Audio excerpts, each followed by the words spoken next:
minggu lalu dengan tema orang Kristen yang sadar diri dan tidak tahu diri versus tidak tahu diri. Jadi orang Kristen yang sadar diri versus tidak tahu diri.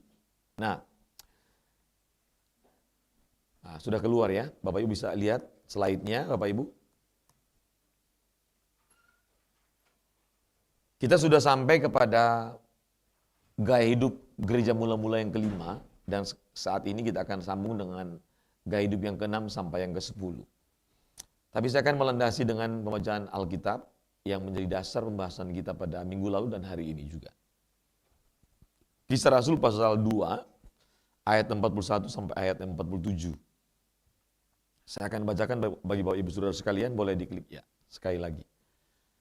Dimulai dari ayat 41, klik lagi.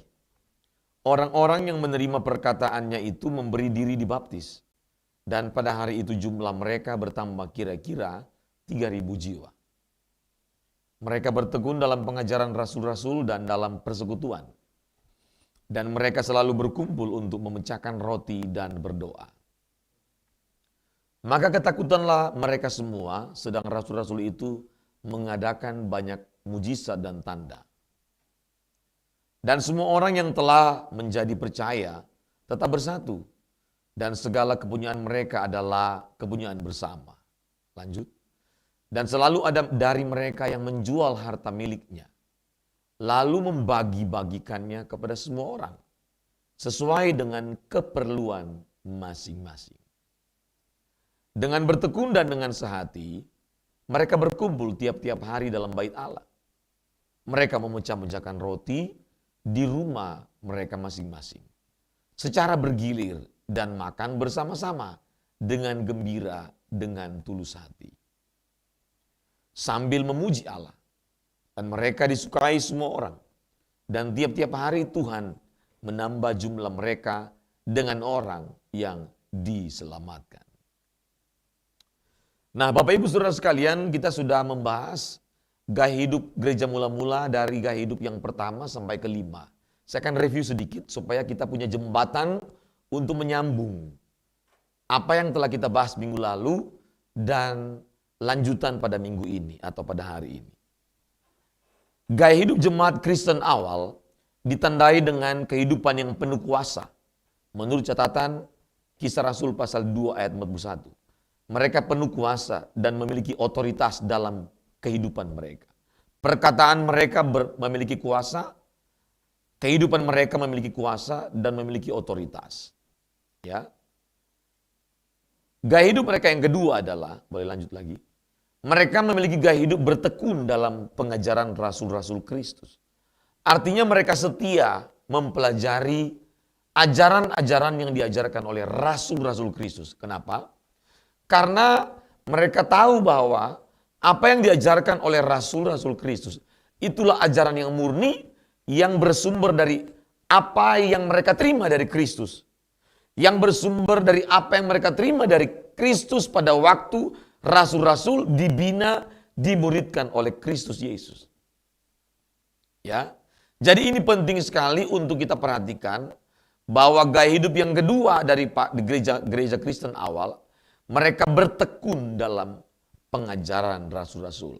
Ini harus menjadi gaya hidup saya dan saudara, gereja modern atau gereja masa kini.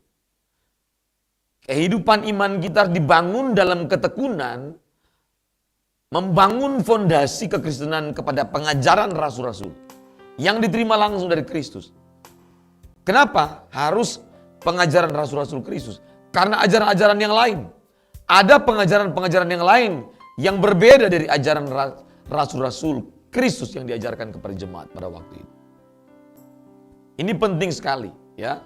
Apalagi gereja hari ini. Terlalu banyak ajaran yang berbeda dengan ajaran Rasul Kristus.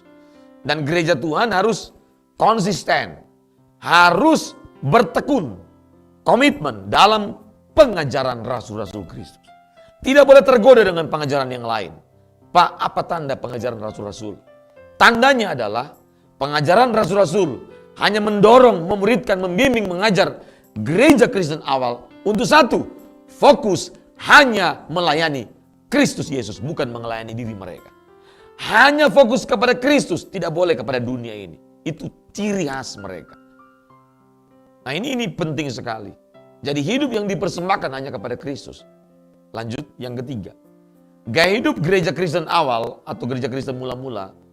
Yang ketiga adalah mereka hidup dalam komunitas yang sehat. Dalam persekutuan yang sehat dan kuat. Yang di dalamnya terdiri dari nilai-nilai yang sama. Nilai-nilai apa? Nilai-nilai yang diajarkan oleh Yesus. Penuh kasih, kepedulian, dan berbagai macam hal yang lain. Ya. Yang keempat, gaya hidup dari Kristen awal atau gereja Kristen awal adalah mereka kuat dalam hubungan. Dan mereka tekun dalam berdoa. Jadi kuat dalam relasi, kuat dalam berdoa. Bagi mereka, hubungan itu adalah yang utama. Bagi mereka, doa itu bukan jadwal, bukan liturgi. Doa itu bukanlah semacam rutinitas atau upacara keagamaan, bukan. Tapi bagi mereka, doa telah menjadi bagian hidup mereka dan telah menjadi kebutuhan dan telah menjadi gaya hidup. Sehingga mereka memiliki kehidupan doa yang konsisten. Hari ini sulit menemukan orang Kristen yang suka berdoa. Kenapa? Karena telah diubah fokusnya kepada hal-hal yang seolah-olah penting. Pekerjaan penting, kesibukan bekerja tidak boleh dibenturkan dengan kehidupan doa. Kehidupan doa dan pekerjaan harus berjalan bersama-sama.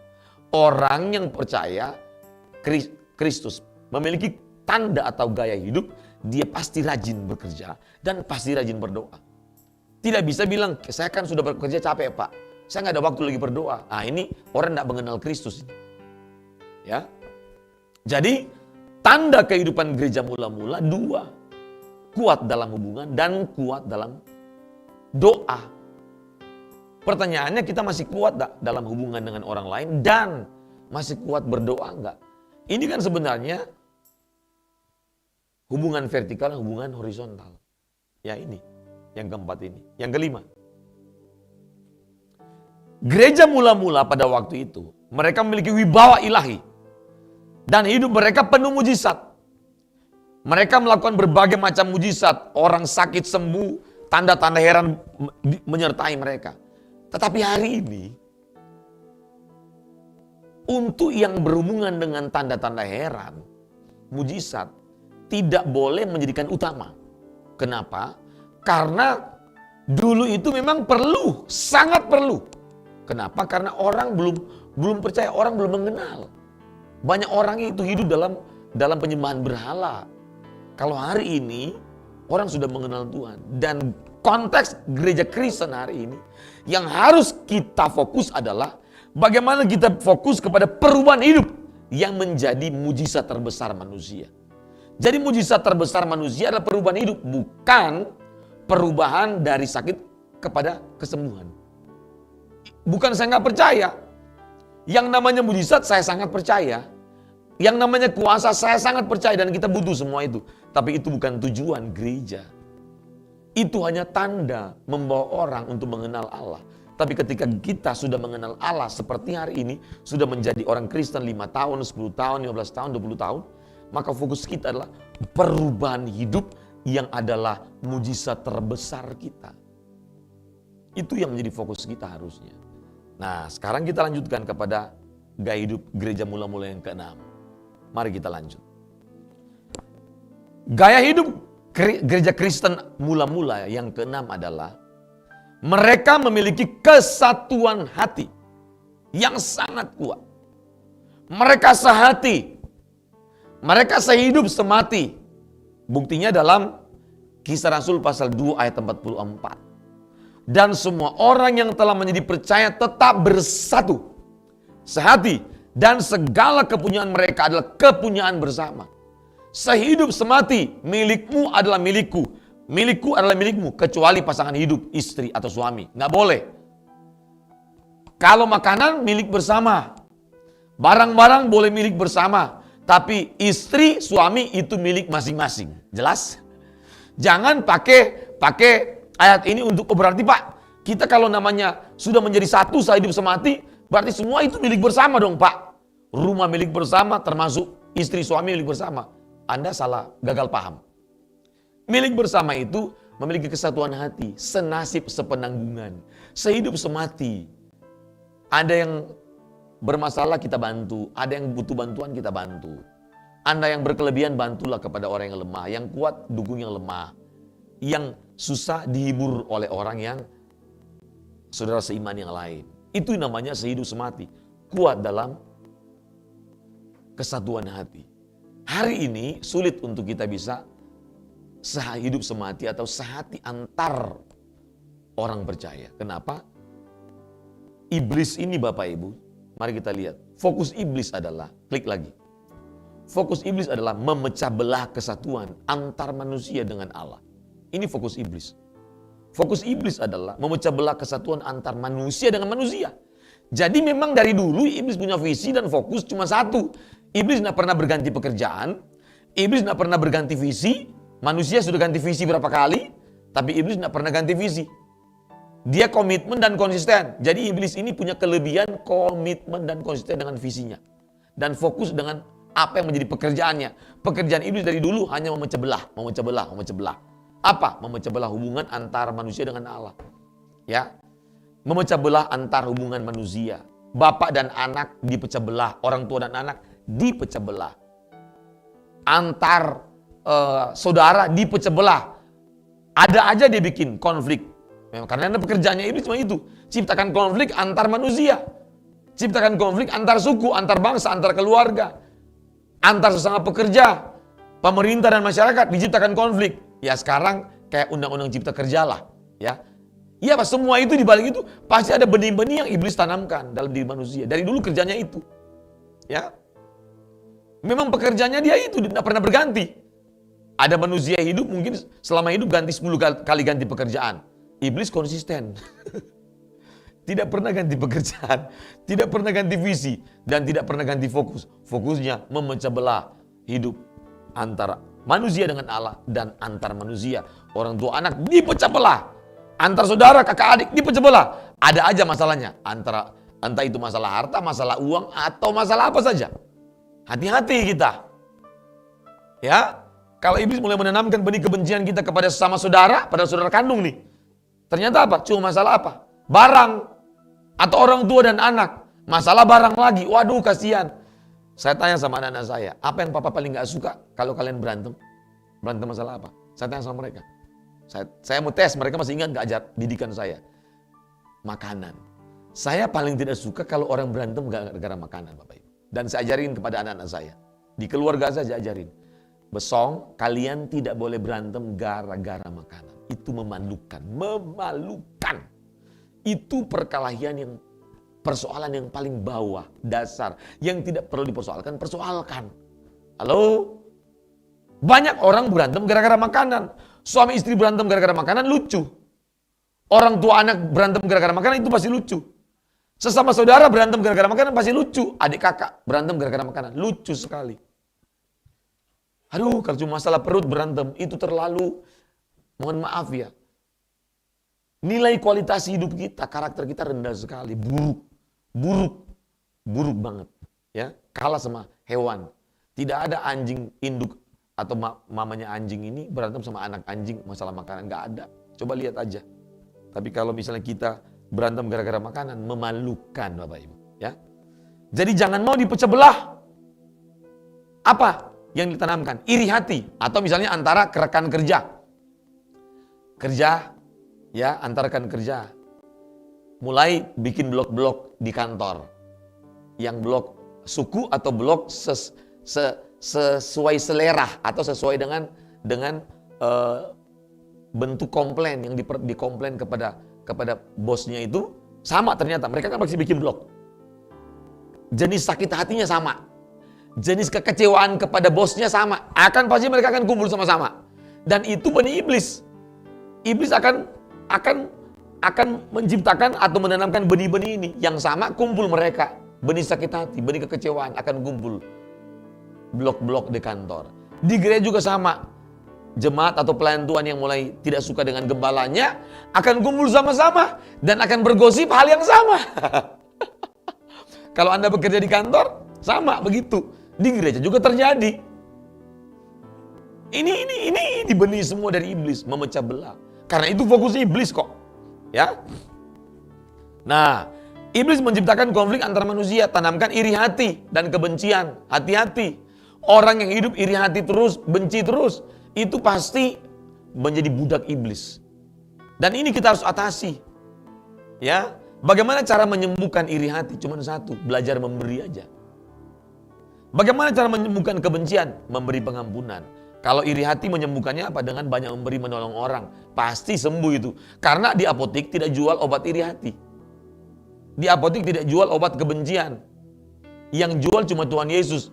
Melalui apa, Pak? Melalui firman Tuhan, melalui kehidupannya. Dia tawarkan apa? Model hidup. Tuhan Yesus tidak pernah iri hati sama siapapun. Kenapa? Hidupnya memberi terus. Bagaimana ada benih iri hati? Tidak mungkin. Tidak mungkin orang yang hidupnya murah hati, ada iri hati. Nggak mungkin, tidak mungkin. Yang namanya orang kalau murah hati, pasti tidak ada iri hati. Jadi cara menyembuhkan benih iri hati, bermurah hati sebanyak mungkin. Pelit. Iri hati dan pelit itu sama tetangga, itu saudara adik kakak. Iri hati dan pelit. Maka supaya tidak pelit, tidak iri hati, ya sudah memberi aja terus. Latihan menolong orang, nah itu. Pak, saya sakit hati, Pak. Saya benci, Pak. Benci banget, Pak. Iya, caranya supaya kamu itu disembuhkan dari sakit, dari kebencian, cuma satu. Berikan pengampunan, itulah obat kebencian. Amin. Tuhan sudah siapkan semua kok. Mau cari, nggak usah cari psikiater. Jangan datang ke dokter. Pak dokter, saya ini sakit, saya ini benci banget. Ada nggak obat benci? Nggak ada, dokter nggak bisa kasih obat. Ya. Nah, apa fokus Tuhan? Coba klik lagi. Beda, fokus iblis memecah belah, menanamkan benih iri hati, benci dan segala macam. Tapi kalau fokus Tuhan Yesus beda. Fokus Tuhan Yesus memperdamaikan manusia dengan Allah, dan itulah tugas utama Tuhan Yesus. Kalau tugas utama iblis memecah belah, menanamkan kekecewaan kepada manusia, antar manusia dan baik manusia dengan Allah. Sehingga banyak orang yang memilih menjadi ateis gara-gara kecewa sama Tuhan. Padahal Tuhan tidak ada kesalahan sedikit pun. Halo? Orang yang paling tragis kalau kecewa sama Tuhan, sama Allah. Wah, tragis hidupmu. Tragis kamu. Kecewa sama manusia aja nggak boleh, harus mengampuni. Marah sama manusia aja nggak boleh, bagaimana marah sama Tuhan? Halo? Kita nggak punya alasan kecewa sama Tuhan, apapun peristiwanya. Apapun peristiwanya, apapun kekecewaan kita. Alasan apapun tidak bisa diterima. Dan manusia tidak berhak untuk marah dan kecewa sama Tuhan.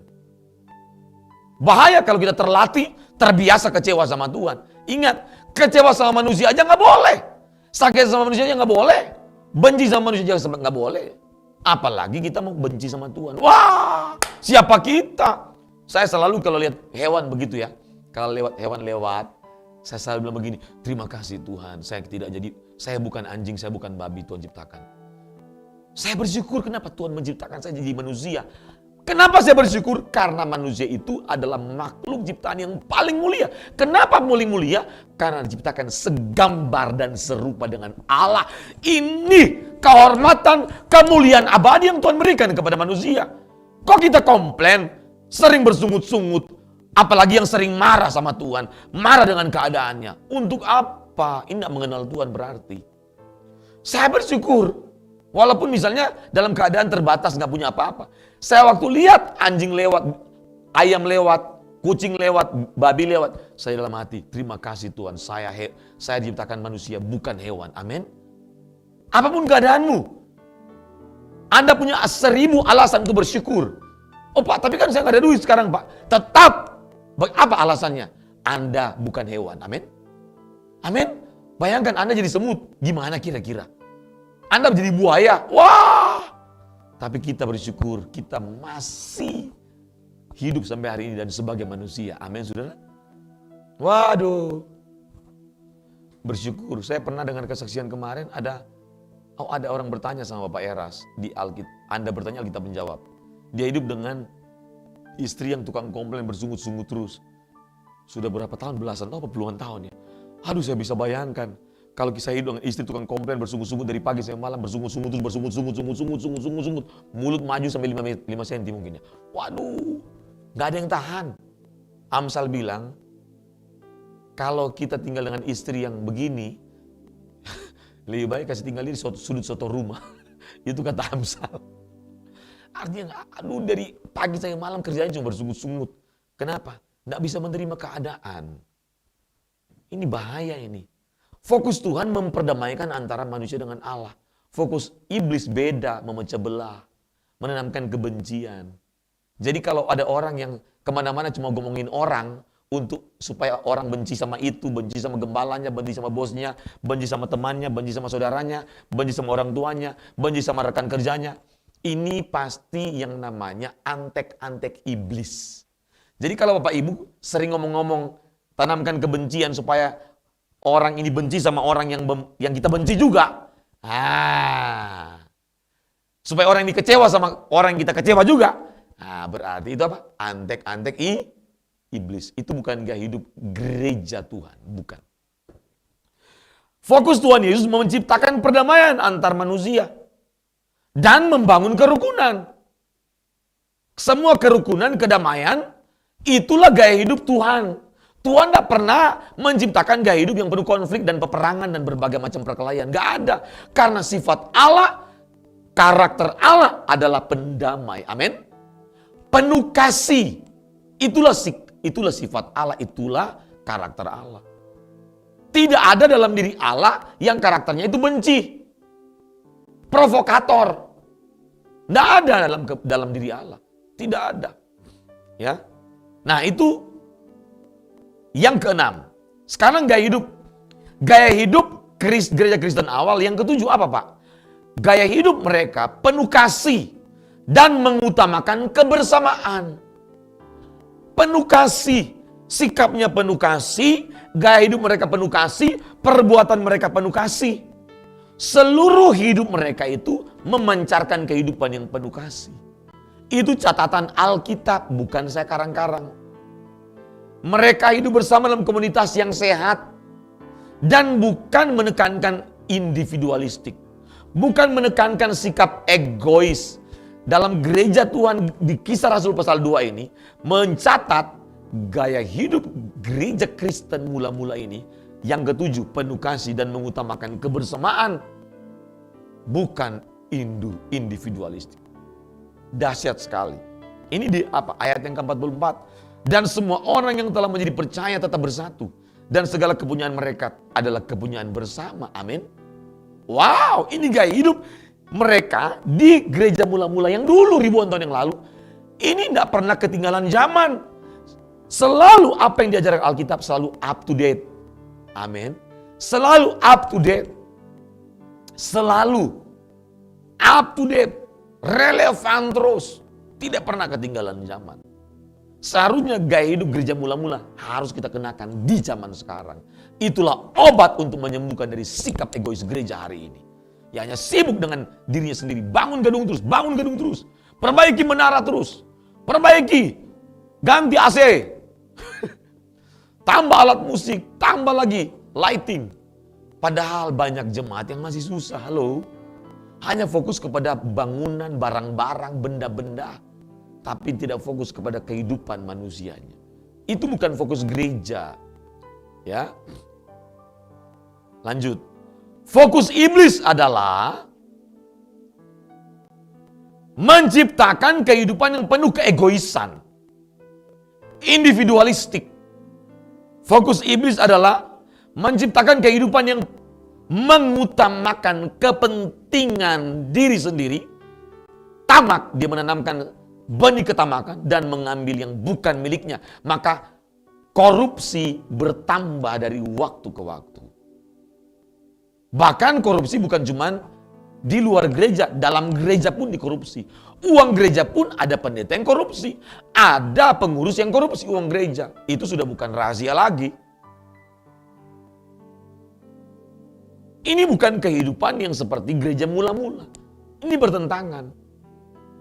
Dan pasti yang model begini itu adalah pekerjaan iblis. Karena fokus iblis itu menciptakan kehidupan yang penuh keegoisan. Yang ditonjolkan adalah akunya. Dirinya yang harus dipuaskan. Bahaya kehidupan begini. Tapi fokus Tuhan Yesus beda. Klik lagi. Apa fokus Tuhan Yesus? Menciptakan kehidupan yang penuh kasih. Beda. Makanya Lukas pasal 2 ayat 52. Ketika Yesus bertumbuh remaja, Lukas melaporkan dengan detail. Maka Yesus atau anak itu menuju kepada Yesus. Maka anak itu makin bertambah besar, bertambah kuat, bertambah hikmatnya, dan makin dikasih oleh Allah dan manusia. Amin. Berarti kehidupan Yesus penuh kasih. Tidak membuat masalah. Yesus tidak pernah buat masalah selama dia hidup. Yang ada orang lain yang menjadikan Yesus sebagai pribadi yang diserang terus. Mereka terganggu dengan pengajaran Yesus yang menawarkan kehidupan penuh kasih, ketulusan. Tapi orang-orang sekitar yang tahu kehidupan Yesus, mereka itu mengasihi Tuhan Yesus. Itu catatan Alkitab. Yang terganggu adalah ahli Taurat. Itu yang terganggu sebenarnya. Bukan masyarakat sekitar yang terganggu, ahli Taurat. Ahli Taurat memprovokasi masyarakat sekitar untuk tidak suka dengan Yesus. Nah ini, benih-benih provokasi ini ada juga dari zaman Yesus. Jadi fokus Tuhan Yesus beda dengan iblis. Fokus Tuhan Yesus menciptakan kehidupan yang penuh kasih. Membangun kehidupan bersama, komunis dengan nilai-nilai tolong menolong. Maka coba kita lihat, ketika Tuhan Yesus mendidik, memuridkan para muridnya, itu dididik dengan cara seperti ini. Kamu harus mengampuni musuh, kamu harus mengasihi musuhmu, kamu harus menolong orang lain. Maka Tuhan Yesus mengajarkan kepada mereka, siapakah sesama manusia? Halo, itu ajaran Tuhan Yesus. Sesama manusia adalah tandanya yang namanya manusia jika dia punya belas kasihan. Amin. Itu tanda. Tuhan ajarkan kepada murid-murid. Maka Tuhan Yesus meringkas seluruh hukum dengan 2 kalimat saja. Hukum yang pertama dan terutama adalah mengasihi Tuhan dengan segenap hati, segenap jiwa, segenap akal budi, dan segenap kekuatan. Dan hukum yang kedua dan hukum yang harus kita lakukan adalah mengasihi sesama. Kasihilah sesama manusia seperti dirimu sendiri. Amin. Itu ajaran Yesus. Ya. Yang ke-8. Apa sih gaya hidup gereja Kristen awal yang harus kita kenakan hari ini? Mereka memberi seluruh hidup bagi Tuhan. Jadi mereka memberi seluruh hidup mereka bagi Tuhan. Mereka rela tidak memiliki apa-apa. Ayat yang 45. Mereka rela tidak memiliki apa-apa. Wow. Mari kita nyanyi dulu. Ini lagunya bagus, Bapak Eras. Lagunya Bapak Eras. Tuhan, aku rela. Itu bagus sekali. Mengosongkan bejana jiwaku ini dari segala keinginanku dan semua hasrat pribadiku, ya Bapa. Tuhan, penuhi aku dengan gairah surgawi dan suci, agar apapun tak ku ingini lagi, hanya Engkau hartaku abadi. Amin. Kita harus mengosongkan diri kita agar yang diisi hanya Kristus yang bisa mengisi hidup saya dan saudara. Hanya kebenaran Kristus. Kita yang harus mengambil keputusan untuk mengosongkan bejana hati kita. Bagaimana cara mengosongkan? Apa yang kita miliki kita rela memberi kepada orang. Amin. Dan rela mempersembahkan seluruh hidup hanya bagi Tuhan. Jangan pernah menjadikan harta yang kita miliki sebagai harta kita. Tidak boleh. Jangan pernah menjadikan kepemilikan kita sebagai harta. Sesungguhnya harta kita hanya Kristus Yesus. Amin. Biarkan Kristus yang bertakhta dalam hati kita. Tidak boleh yang lain. Tidak boleh. Dan ini gaya hidup Kristus. Kristus rela mempersembahkan hidupnya. Dan Golgota, Kalvari menjadi saksi. Di mana Yesus mempersembahkan seluruh hidup, bukan setengah hidup.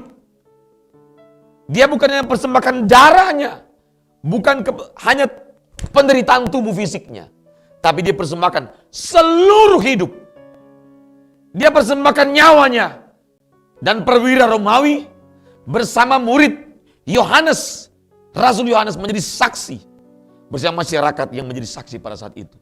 Bukit Golgota menjadi saksi di mana Yesus persembahkan seluruh hidupnya untuk menebus dosa saya dan saudara. Amin. Maka ada lagu sesungguhnya, naikin 2 not lagi. Lagu dari Bapak Eres bagus ini. Sesungguhnya sengsaramu karena salahku, sesungguhnya deritamu karena dosa, sesungguhnya kedatanganmu gantikan tempatku agar aku tak binasa. Yesus tergantung karena salah dan dosa kita. Dia persembahkan hidupnya karena pelanggaran kita, kesalahan kita, bukan karena salah Yesus.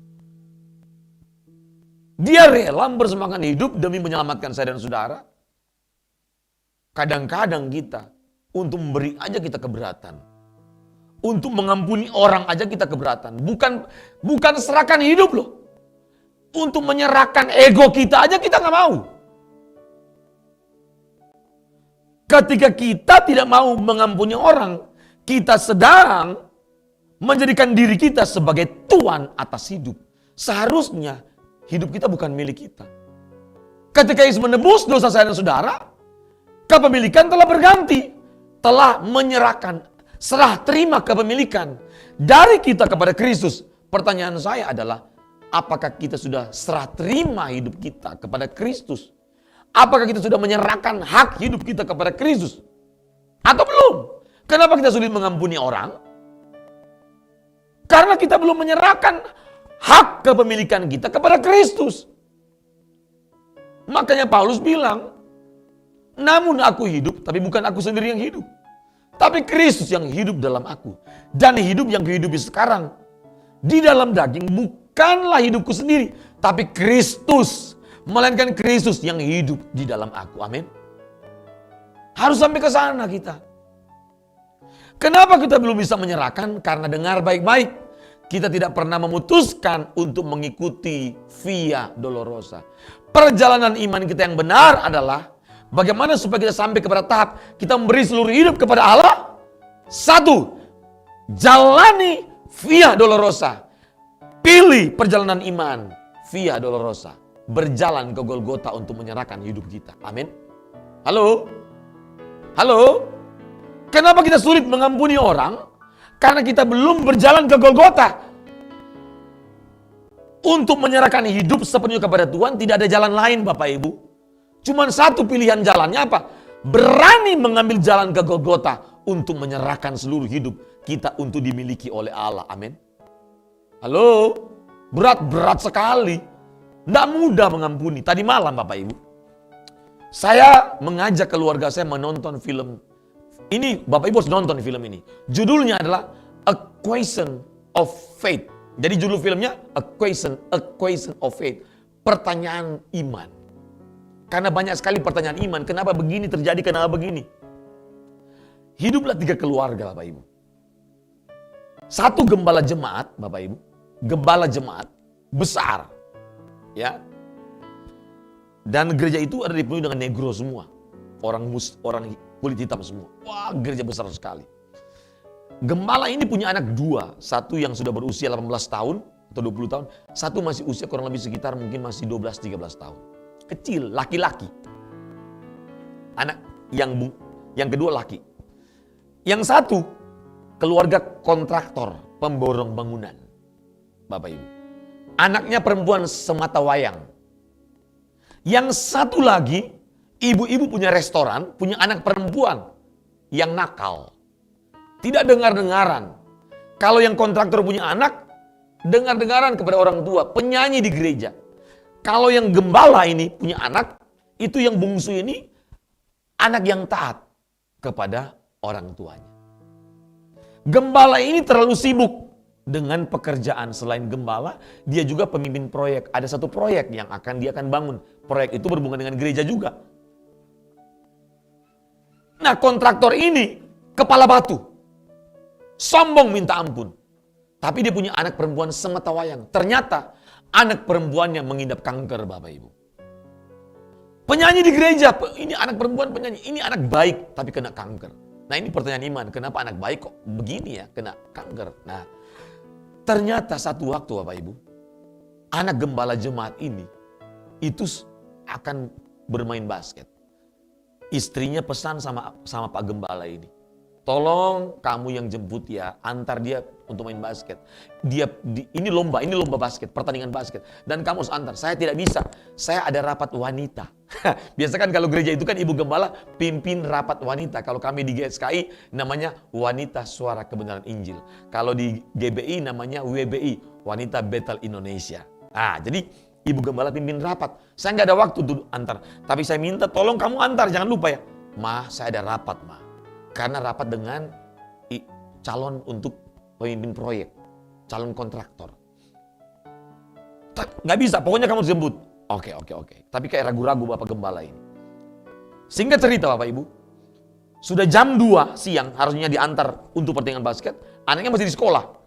Bapak Gembala ini masih rapat dengan calon kontraktor.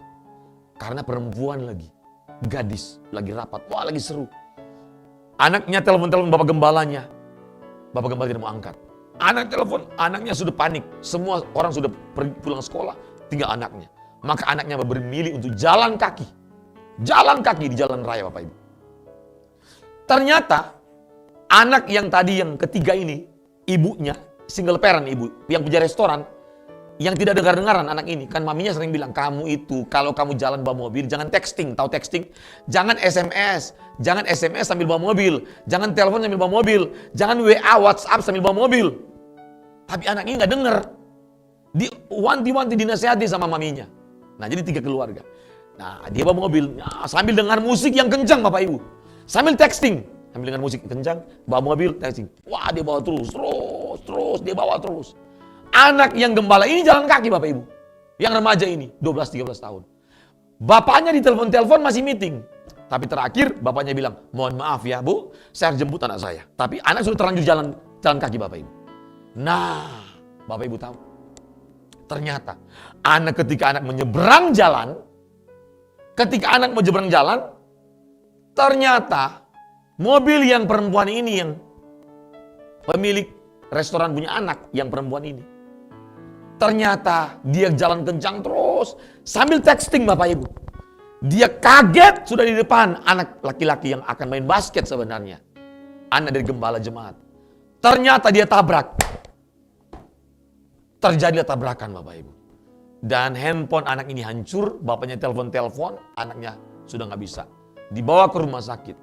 Ternyata anak ini menderita yang namanya trauma ya. Trauma otak ya. Geger otak ya. Iya, geger otak Bapak Ibu. Otaknya sudah gak berfungsi, jantungnya masih jalan, hatinya masih bagus, tapi dia punya otak sudah tidak berfungsi. Singkat cerita Bapak Ibu. Dokter panggil Bapak Gembala dan Ibu Gembala ini. Setelah kami mendiagnosis, hati anak ini masih kuat, jantungnya masih berfungsi. Tapi otaknya sudah tidak beraktif lagi. Wah, kaget. Tolong, saya tidak mau dengar kalimat ini. Apa katamu dokter? Ibu Gembala ngomong. Dia ngomong yang sama lagi. Tidak mungkin. Suaminya bilang, tidak mungkin. Anda tahu, suami ini berdoa, namanya Gembala. Tuhan tolong anakku Tuhan. Dia minta anaknya bisa memegang tangannya, bapaknya. Tidak terjadi apa-apa Bapak Ibu. Harapan saya nonton juga, anak ini juga sembuh. Saya juga berharap, Tuhan, semoga anak ini sembuh Tuhan. Ini namanya kita begitu kan. Saya bisa menghayati merasakan perasaan orang tua dan papanya dan mamanya. Karena usia anak itu seperti usia anak saya yang laki. Waduh, saya terbawa dalam waktu saya nonton itu. Ini film rohani yang bagus. Nah, bukan Tuhan tidak jawab, memang waktunya bukan waktunya untuk Tuhan menjawab doanya. Karena jawaban Tuhan yang terbaik adalah ternyata memang membiarkan anak ini untuk kembali ke rumah Bapak. Dan ini mengecewakan orang tuanya Bapak Ibu. Khususnya untuk bapaknya. Bapaknya mengharapkan anak saya sembuh. Waduh. Bapaknya gembala jemaat sidang yang besar. Ternyata di momen yang sama, anak perempuan yang penyanyi di gereja yang kontraktor ini menderita kanker. Dan mereka ada di rumah sakit yang sama. Dan anak yang menderita kanker ini mengharapkan donor jantung Bapak Ibu. Besoknya dokter dan pemimpin rumah sakit datang menghadap kepada orang tua anak ini yang mengalami tabrakan. Mereka bilang, ada seorang anak perempuan yang sedang membutuhkan donor jantung. Dan kita mengharapkan Anda memberikan jantung anakmu untuk didonorkan. Oh enggak, mamanya marah. Apa? Anak saya masih hidup. Anakmu masih hidup, tapi dalam bantuan alat. Kalau ada yang dicabut, sudah nggak bisa hidup. Maka mohon, biarkan jantung anakmu didonorkan kepada orang yang sedang membutuhkan, yang masih punya probability, punya kemungkinan, punya kesempatan besar untuk hidup. Karena anakmu sudah nggak ada kesempatan besar. Anda tahu, Bapak Ibu? Dilema. Kalau saya jadi orang tuanya juga saya dilema, Bapak Ibu. Anak saya Glory tanya, Papa, kalau Papa jadi orang tua gimana? Papa tidak akan pernah kasih dulu. Dia masih hidup kok, masa langsung disuruh ambil jantungnya. Tapi ternyata istrinya berdoa, opa omanya berdoa, kesimpulannya sama. Mereka merelakan untuk didonorkan jantung anak ini. Wah, kuat sekali opa omanya, luar biasa. Istrinya Ibu Gembala yang menghebat. Saya bilang sama istri saya, Ibu Gembala, istrinya mantap, hebat, luar biasa. Maka dengan berat hati diserahkan. Tapi papanya tidak tulus rela. Dan Anda tahu, singkat cerita Bapak Ibu, jantung anaknya diambil, anaknya meninggal, dikuburkan. Dan jantung anak ini didonorkan kepada anak perempuan yang penyanyi gereja itu. Yang anak kontraktor Bapak Ibu. Wah, bapaknya belum bisa menerima. Tidak bisa berkhotbah di gereja. Bapaknya punya bapak yang berkhotbah di gereja. Karena dia ini anak dari seorang gembala jemaat. Jadi dia ini akan menggantikan ayahnya sebenarnya, dipersiapkan sebagai gembala senior ya. Singkat cerita Bapak Ibu, ternyata anak perempuan yang penyanyi yang anak kontraktor ini sembuh oleh mendapatkan donor jantung. Dan itu doa dari orang tua anak ini. Bayangkan orang tua ini berdoa anaknya sembuh. Orang tua ini berdoa anaknya sembuh, ternyata Tuhan panggil. Dan ternyata jantung anak laki-laki ini yang mati menyelamatkan hidup anak perempuan ini, penyanyi gereja, anak kontraktor. Ternyata kontraktor ini adalah kontraktor yang memenangkan pembangunan, pelebaran, renovasi gereja dari gereja itu. Tapi sombong sekali ini bapak-bapak yang kontraktor ini. Sombong, dia nggak tahu anaknya diselamatkan dengan anak jantung dari anak bapak gembala ini. Waktu salaman, ketemu, bapak gembala sudah begini, ini kontraktor sama begini. Dia nggak sembuh, kenapa? Rasis. Karena dia kulit putih, ini bapak gembala ini kulit hitam. Wah, saya aja nonton emosi saya Bapak Ibu. Terpancing saya. Emosi. Kok rasis kamu ya? Singkat cerita, maka ternyata. Dan anak yang tabrak ini sudah dipenjara Bapak Ibu. Dan sedang bersidang. Jaksa menunggu. Apa tuntutan dari orang tua yang korban ini. Ternyata dia marah. Harus tuntut. Waktu dia masuk, dia tahu bahwa itu restoran anak yang menabrak anaknya. Wah, dia marah. Singkat cerita dia marah, pokoknya kecewa sama Tuhan. Dia nggak mau pelayanan lagi, ini gembala ini. Dinasihati sama bapaknya, dinasihati sama istrinya, sama mamanya. Puji Tuhan Bapak Ibu. Ternyata dia berdoa. Dan Tuhan bicara, kamu harus mengampuni anak yang menabrak itu. Karena persoalannya adalah pada hatimu. Ampuni, lepaskan pengampunan. Karena Bapak Ibu, kalau dituntut Bapak Ibu, anak perempuan yang remaja yang nabrak ini, dia akan dipenjara seumur hidup. Dan pasti mereka maunya begitu, Bapak, khususnya bapaknya. Ternyata, dia bilang sama satu kali, malam-malam datangi sama istrinya. Saya sudah dapatkan pesan apa yang harus saya lakukan. Apa itu? Tuhan bicara kepada saya harus melakukan. Apa? Saya harus mengampuni anak remaja yang menabrak anak kita. Wah, kaget istrinya, senang sekali. Dan ternyata Bapak Ibu, dia mengampuni. Dia telepon jaksa, bebaskan anak itu. Dan dia undang di hari Minggu untuk dia khotbah. Ternyata waktu dia khotbah, hadirlah mama dan anak yang menabrak anaknya ini, Bapak Ibu. Saya nonton juga tegang, Bapak Ibu. Waduh, dia lagi berkhotbah dan dibilang di tengah-tengah ini hadir orang yang menabrak anak saya. Wah, kaget semuanya. Dia panggil berdiri anak perempuan yang menabrak anaknya. Anda bayangkan, orang yang sakit hati, yang kecewa, marah karena anaknya ditabrak dan mati, dipanggil pulang ke rumah Bapak. Tapi dia minta berdiri anak ini. Maria Hernandez berdiri. Wah, dengan mamanya. Saya nonton tegang juga, Bapak Ibu. Tadi Bapak Ibu harus nonton. Dan dia bilang, saya mengampuni mereka. Saya memberikan pengampunan. Saya mengasihi dan mengampuni mereka. Waduh, saya nonton. Saya hampir menangis juga. Tidak mudah untuk mengampuni orang yang menabrak anak kita, Bapak Ibu. Yang hanya pukul anak kita aja, yang menyebabkan anak kita sakit hati aja, susah kita mengampuni, betul? Halo? Apa yang membuat kita sakit hati dan sulit mengampuni? Barang yang diambil, mobil diambil, atau mungkin ada jabatan yang disebabkan begini. Orang ini, gara-gara orang ini saya nggak mendapatkan jabatan itu. Gara-gara orang ini saya nggak mendapatkan proyek ini. Halo? Atau mungkin masalah rumah, masalah harta, masalah tanah, masalah apapun. Yang menyebabkan kita hidup dalam kebencian, nggak bisa. Dia dihajar. Dengan film itu, setelah film ini selesai, Bapak Ibu tahu? Pada waktu diminta anak ini berdiri, dan Bapak Ibu tahu, mereka bukan hanya mengampuni, seluruh keluarga yang korban ini memberkati, mendoakan anak ini, dan anak perempuan yang menabrak ini terseduh-seduh. Dan saya bilang sama istri saya yakin anak ini, dia akan berubah jadi orang yang luar biasa dipakai Tuhan. Dia akan tanpa lagi mau nasihati, pasti berubah. Kenapa? Orang yang mendapatkan pengampunan yang besar akan mengubah, akan mengalami perubahan hidup. Amin. Karena Tuhan Yesus datang untuk mendamaikan dan mengampuni.